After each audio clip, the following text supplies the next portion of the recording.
Hello बच्चों, आइए प्रश्न को देखते हैं। उस परवलय का समीकरण ज्ञात कीजिए जिसकी नाभि दे रखी है 0,0 और नियता का समीकरण दे रखा है x + 5 बराबर में 0। प्रश्न को हल करने से पहले इसकी मुख्य अवधारणा के बारे में चर्चा कर लेते हैं। तो यहाँ पे हम लोग लिखने वाले हैं मुख्य अवधारणा। मुख्य अवधारणा में हम कोई भी परवलय उठाते हैं और उसकी नाभि और नियता अपनी तरफ से मान लेते हैं। मान लो कि ये परवलय हमने ले लिया। यहाँ पे ये मत मानो कि ये मानक परवलय है, क्योंकि ये इसका शीर्ष जो है मूल बिंदु से गुजर रहा है। हम लोग नहीं मानते हैं ये कोई मूल बिंदु है, ये y अक्ष है या ये x अक्ष है। ये मानते हैं कि ये नाभि है और ये अपने पास नियता है। परवलय का अक्ष अपने पास ये हो जाएगा जिसके सापेक्ष परवलय सममित होता है। और नाभि को हम f से निरूपित कर देते हैं और नियता का जो समीकरण है उसको बोल देते हैं ax + by + c बराबर में 0। परवलय पर स्थित कोई बिंदु ले लेते हैं p, जिसके निर्देशांक अपनी तरफ से मान लेते हैं x1 y1, नाभि के निर्देशांक भी मान लेते हैं x2 y2। अब उसके बाद देखो करते क्या है। यहाँ पे परवलय की ये खासियत होती है कि इस बिंदु से नाभि पर लंब डाला जाता है, तो इस लंब की लंबाई, ये लंबपाद मान लेते हैं m। लंब की जो लंबाई होती है वही अपने पास pf के बराबर होती है। मतलब कि इस बिंदु की जो नाभि से दूरी होती है वही नियता से दूरी होती है। तो इसको लिखते हैं इस शर्त को pm बराबर में pf। अब देखो pm निकालते कैसे हैं, बिंदु की रेखा से दूरी। तो ये निकालने के लिए हम लोग क्या करते हैं, जहां पे xy है वहां पे बिंदु के निर्देशांक रख देते हैं। तो ax1 + by1 + c बराबर में c बराबर 0 नहीं, हम लोग दूरी निकाल रहे हैं, pm हम लोग निकाल रहे हैं। तो इसमें भाग दे देंगे। अब क्या, x निर्देशांक का x का गुणांक का इसका वर्ग प्लस y का गुणांक का वर्ग और पूरे का वर्गमूल।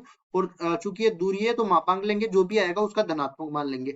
अब देखो दो बिंदुओं के बीच की दूरी निकालने के लिए क्या करते हैं, दो x निर्देशांकों का अंतर इस पूरे का वर्ग और इसमें जोड़ देते हैं y निर्देशांकों का अंतर इस पूरे का वर्ग और पूरे का आ जाएगा वर्गमूल। अब देखिए इसको हल करने के लिए आगे हम लोग ये सवाल में यही तरीका लगाते हैं। तो सबसे पहले तो हम लोग एक परवलय बना लेंगे। परवलय इस तरीके का बनने वाला है। देखिए ये परवलय अपना बन गया।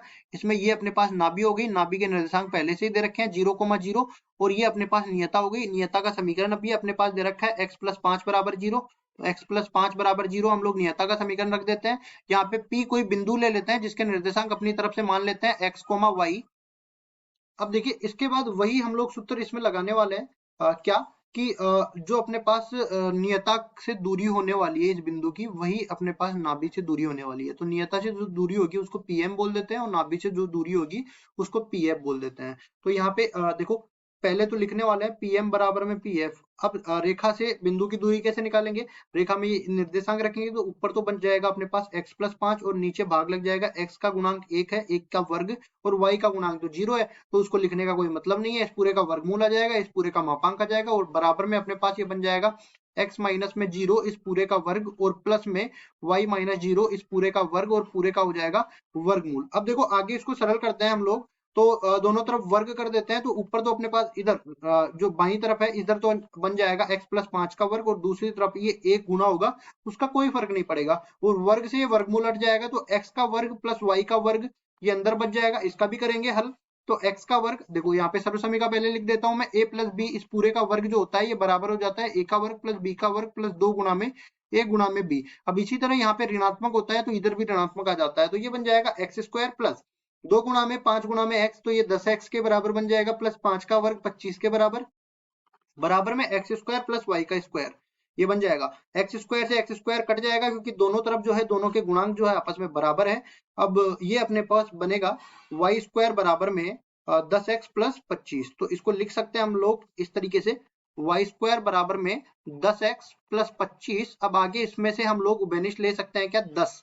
10 जैसे ही उभयनिष्ठ लेंगे तो ये बन जाएगा y² बराबर में 10 उभयनिष्ठ लेने पर x + 5 बटा में 2 बन जाएगा। 5 बटा में 2 बन जाएगा क्योंकि 5 से तो 5 कट जाएगा और 2 जो बचेगा उस वो भाग में चला जाएगा। ठीक है, तो ये अपने पास y² बराबर में 10 गुना में x + 5 बटा 2 के रूप का आ गया। अब इसमें देखो मानक परवलय से हम लोग तुलना करते हैं। मानक परवलय अपने पास y² बराबर में 4ax के रूप का होता है। मतलब यहाँ से हम लोग कह सकते हैं कि तुलना करने पर, यहाँ पे देखो उत्तर तो अपने पास केवल परवलय का समीकरण हमें निकालना था, उत्तर तो हमारे पास यही आ गया। इसके बाद मैं कुछ एक्स्ट्रा चीजें भी बता रहा हूँ क्या इस तरह से ये परवलय बनने वाला है।